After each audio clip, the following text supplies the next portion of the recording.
반갑습니다. 붓다의 복과 지혜입니다. 오늘은 중국 대학은 사립대학이 하나도 없다라는 다소 특별한 제목으로 불교 대학의 연구라는 주제를 함께 나누고자 합니다. 부처님께서는 세상의 모든 제도와 배움이 결국은 마음을 밝히는 길로 향해야 한다고 가르치셨습니다. 겉으로는 학교와 제도의 이야기처럼 보일지라도 그 속에는 무엇을 위해 배우고 어떤 지혜를 전할 것인가라는 근본 물음이 담겨 있습니다. 중국의 대학 구조와 불교학 연구의 변천을 살펴보는 오늘의 시간은 단순히 학문적 사실을 넘어 진리의 등불은 어떠한 시대에서도 꺼지지 않는다는 부처님의 뜻을 되새기는 여정이 될 것입니다. 배움이 권력이나 이익의 수단이 아니라 마음을 맑히고 세상을 이롭게 하는 길이 될 때 그곳이 바로 부처님이 말씀하신 진정한 대학입니다. 오늘 이 시간을 통해 그 지혜의 의미를 함께 음미해 보시기 바랍니다. 자, 그럼 중국 대학은 사립대학이 하나도 없다. 그 여정을 함께 해볼까요? 옛날 어느 왕국에 진리의 대학이라 불리는 큰 학당이 있었습니다. 그곳에서는 문학, 과학, 예술, 철학 등 세상의 모든 지식을 가르쳤지만 어느 날 한 젊은 학자가 스승께 물었습니다. 스승님, 이 대학은 세상의 모든 것을 가르친다 하시지만 왜 마음을 가르치는 학문은 없습니까? 스승은 조용히 웃으며 대답했습니다. 이 대학은 세상을 밝히는 지식을 가르치지만 마음을 밝히는 공부는 스스로 찾아야 한단다. 그 공부는 대학의 울타리 밖, 바로 내 삶 속에 있다. 세월이 흘러 젊은 학자는 나라의 위대한 학자가 되었지만 한 가지 의문이 늘 마음에 남았습니다. 그래서 어느 날 그는 출가한 스님을 찾아가 부처님 법을 배웠습니다. 그때 스님이 말했습니다. 모든 학교는 국립이든 사립이든 결국은 진리라는 한마음의 나라 안에 있다. 부처님께서 말씀하신 대학은 따로 있지 않다. 탐욕과 어리석음을 버리고 자비와 지혜를 배우는 그 순간 내 마음이 곧 대학이 된다. 그제야 학자는 깨달았습니다. 진정한 배움은 제도 속에 있지 않고 마음속의 깨달음에서 시작된다는 것을 이 이야기는 우리에게 말합니다. 중국의 모든 대학이 국립이라 하더라도 참된 배움의 근원은 결코 정부나 제도의 소유가 될 수 없습니다. 부처님께서 가르치신 자등명, 법등명, 스스로를 등불 삼고 진리를 등불 삼는 그 공부가야말로 진정한 불교 대학의 시작입니다. 옛날 한 도시에 3명의 스승이 있었습니다. 한 사람은 건축을 가르치며 세상에서 가장 견고한 집을 짓는 법을 연구했고, 다른 한 사람은 문학을 가르치며 가장 아름다운 말을 짓는 법을 연구했으며, 마지막 한 사람은 과학을 가르치며 세상을 가장 편리하게 바꾸는 법을 연구했습니다. 세 스승은 각자 자신이 가르치는 학문이 세상을 이롭게 한다고 믿었습니다. 하지만 어느 날 부처님께서 그 마을을 지나가셨습니다. 세 스승은 부처님께 물었습니다. 세상에서 가장 훌륭한 학문은 무엇입니까? 부처님은 미소 지으며 대답하셨습니다. 모든 학문은 마음에서 비롯되고 다시 마음으로 돌아간다. 집을 짓는 자는 욕심을 버리고 정직한 손으로 지어야 하고, 글을 짓는 자는 명예보다 진실을 먼저 써야 하며, 세상을 바꾸는 자는 이익보다 자비를 먼저 세워야 한다. 그리고 말씀하셨습니다. 한 나라의 모든 대학이 하나의 손에 의해 운영될 수는 있다.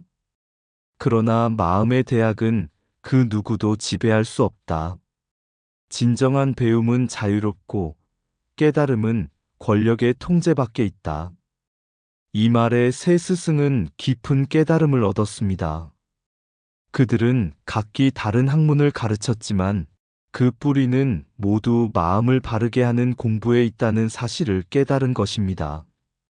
이 이야기는 오늘날 중국의 국립중심대학 구조와도 닮아 있습니다. 공산당의 통제 아래 모든 대학이 운영되지만 그 속에서도 불교학과 같은 참된 진리의 공부는 여전히 마음의 자유 속에서 피어납니다. 부처님께서 말씀하신 법은 사람의 마음에 있고 진리는 제도의 바깥에 있다는 가르침처럼 진정한 배움은 권력으로 정해지는 것이 아니라 한 사람의 깨달은 마음에서 시작된다는 사실을 우리에게 일깨워 줍니다. 진정한 대학은 건물이 아니라 마음속에서 지혜를 깨닫는 곳이다. 제도가 배움을 묶을 수는 있어도 진리를 가둘 수는 없다. 모든 학문은 마음에서 시작되고 자비로 완성된다. 세상을 짓는 자는 돌과 벽돌로 짓지 않고 진실과 정직으로 짓는다. 지식은 권력의 손에 있을 수 있지만 지혜는 오직 청정한 마음에 있다. 학문은 높낮이가 있지만 깨달음에는 위아래가 없다. 진리는 국가의 명령으로 세워지지 않고 한 사람의 깨달은 마음에서 자란다. 배움이란 많이 아는 것이 아니라 바르게 아는 것이다. 탐욕이 스승이 되면 배움은 사라지고 자비가 스승이 되면 깨달음이 피어난다. 대학의 이름이 크다 해도 마음이 작으면 그 배움은 공허하다. 권력이 학문을 다스릴 수는 있어도 마음의 빛은 꺼뜨리지 못한다. 배우는 목적이 높을수록 마음의 근본은 낮아야 한다. 세상의 대학은 하나일지라도 마음의 대학은 무한하다. 학문은 세상을 이롭게 할 때 비로소 불법과 하나가 된다. 부처님께서 세운 대학은 종소리가 아니라 중생의 마음속 자각의 울림이다. 옛날 먼 동쪽 나라에 지혜의 숲이라 불리는 사원이 있었습니다. 그곳에서는 수많은 학자와 수행자들이 부처님의 말씀을 연구하며 진리의 등불을 이어가고 있었습니다. 그러나 어느 날 새 왕이 즉위하자 그는 이렇게 명했습니다. 세상의 질서는 인간이 만든 법으로 충분하다. 신이나 깨달음 따위는 필요 없다. 그날 이후 사원의 문이 닫히고 경전은 불태워졌습니다. 지혜의 숲은 침묵 속에 잠기고 사람들은 부처님의 가르침을 말하는 것을 두려워했습니다. 하지만 세월이 흐르자 이상한 일이 일어났습니다. 사원의 폐허 근처에 사는 한 노승이 매일같이 돌에 글을 새기고 있었습니다. 지나가던 젊은이가 물었습니다. 스님, 세상은 불법을 금했는데 어찌 아직도 글을 새기십니까? 노승은 미소 지으며 대답했습니다. 불법은 돌에 새기는 것이 아니라 마음에 새기는 것이다. 왕이 마음을 닫을 수는 있어도 진리를 지울 수는 없단다. 젊은이는 그 말에 감동하여 매일 밤 몰래 찾아와 부처님의 말씀을 배웠습니다. 그가 자라 스승이 되었을 때 사람들은 잊혀졌던 불교의 가르침을 다시 배우기 시작했습니다. 이 이야기는 공산당 시대의 중국 불교학 연구의 단절과도 닮아 있습니다.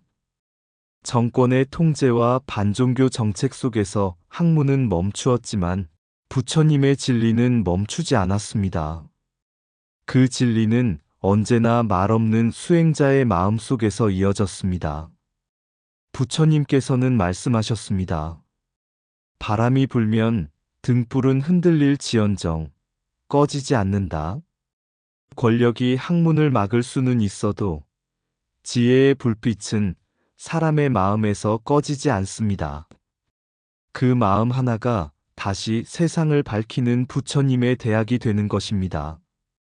불법은 권력으로 금할 수 있어도 지혜의 향기는 막을 수 없다.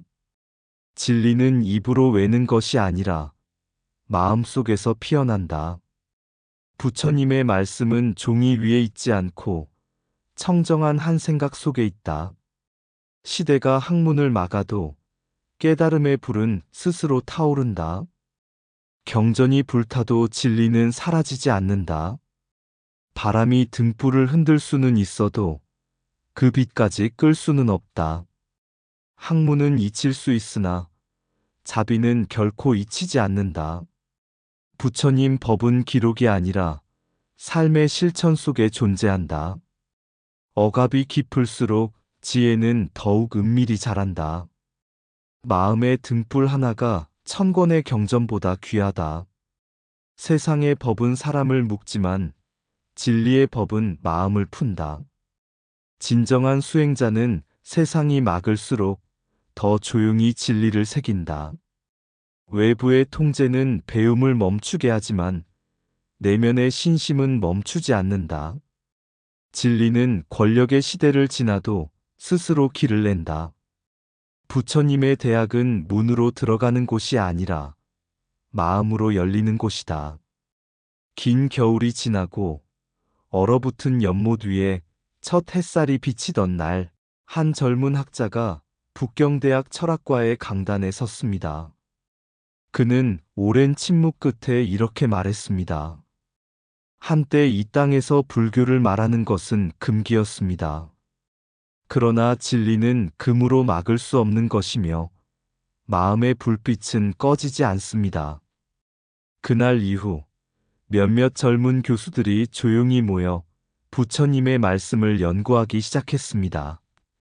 그들은 처음엔 한 구절조차 공개적으로 말하지 못했지만 밤이 깊을수록 등불을 켜고 토론을 이어갔습니다. 그러던 어느 날 한국에서 온 한 학자가 그들을 찾아왔습니다. 그는 부처님의 가르침이 동아시아의 모든 마음을 잇는 달이라며 함께 세미나를 열고 연구비를 나누어 주며 이 공부는 단지 학문이 아니라 사람의 마음을 밝히는 일입니다.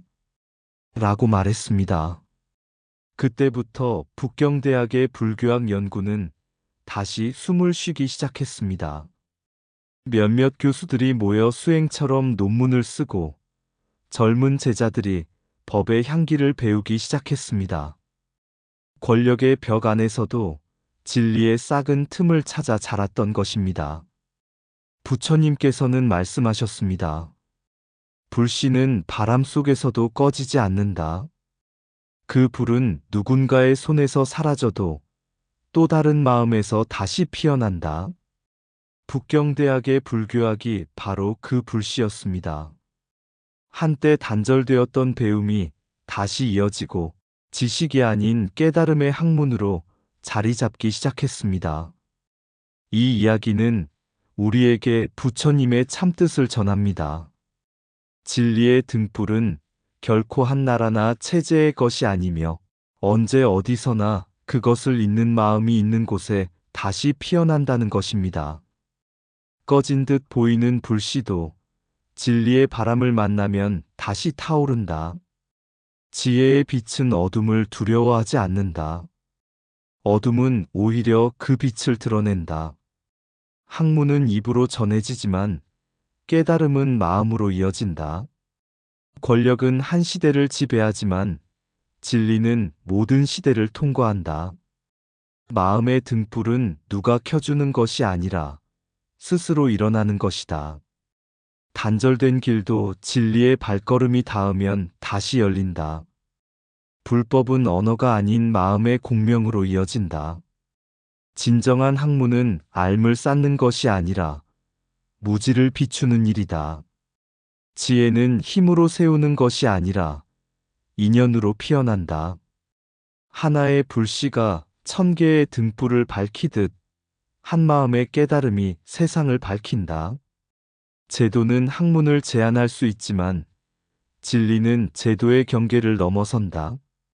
진리의 가르침은 국경을 모르고 언어를 넘는다.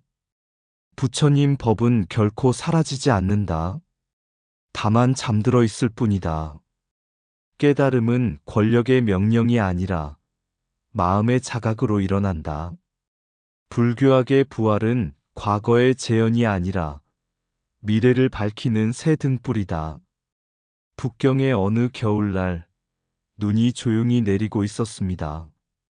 철학과의 한 젊은 교수가 늦은 밤까지 교실 불을 켜두고 있었습니다.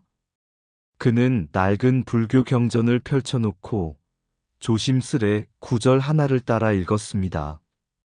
불은 사라지지 않는다. 다만 형태를 바꿀 뿐이다. 그 구절을 읽으며 교수는 오래된 기억을 떠올렸습니다. 그의 스승은 문화혁명 시절에 불교 연구를 하다 강제로 학교를 떠나야 했던 분이었습니다. 스승은 떠나는 날 제자에게 이렇게 말했지요. 진리는 잠시 침묵할 수는 있어도 결코 사라지지 않는다. 언젠가 너희가 다시 그 불씨를 이어야 한다. 수십 년이 지나 그 제자가 바로 지금 그 자리에서 스승의 뜻을 이어 불교학 강의를 열고 있었습니다. 그리고 그 강의실에는 한국, 일본, 중국의 젊은 연구자들이 함께 모여 있었습니다. 그들은 언어도 다르고 배경도 달랐지만 부처님의 가르침을 향한 마음만은 하나였습니다. 그날 밤 누군가 창밖의 눈을 바라보며 조용히 말했습니다. 스승의 말씀이 맞았습니다. 불씨는 꺼지지 않았습니다. 그 순간 모두의 마음에 따뜻한 빛이 번졌습니다. 그것은 단지 학문의 부활이 아니라 부처님의 자비와 지혜가 시대를 넘어 다시 깨어나는 순간이었습니다. 부처님께서 말씀하신 것처럼 등불은 등불로 이어지고 법은 법으로 전해진다. 북경대학의 불교학 부활은 바로 그 진리의 증명입니다. 꺼진 듯 보였던 불빛이 다시 타오를 때 그 불은 이미 학문을 넘어 모든 중생의 마음을 비추고 있었습니다. 겨울의 긴 침묵 속 한 줌의 불씨가 꺼지지 않았다. 돌벽 아래 움튼 그 온기, 진리의 향은 바람에도 지지 않았다. 검열의 바람이 서리발처럼 불어도 한 스승의 마음은 무건으로 설 법하였고 제자의 눈빛은 연꽃처럼 맑게 피어나 잃었던 경전의 숨을 되살렸다. 북경의 하늘 아래 청년들은 다시 묻는다. 배움이란 무엇인가? 진리란 어디에 있는가? 그 물음 속에서 부처님의 미소가 피어났다. 국립의 틀 안에서도 자유는 살아있었다. 그것은 권력의 허락이 아닌 마음의 각성이었다. 불씨는 다시 빛이 되어 세계를 비추는 지혜로 번졌다. 배움의 길 위에 놓인 모든 이여, 그대 마음속에도 그 불씨를 지켜라. 부처님이 남긴 진리의 불은 꺼지지 않으니라. 이상 붓다의 복과 지혜였습니다. 오늘도 복지 구족한 날 되세요. 구독과 좋아요는 붓다의 복과 지혜를 밝히는 큰 자비의 등불이 됩니다.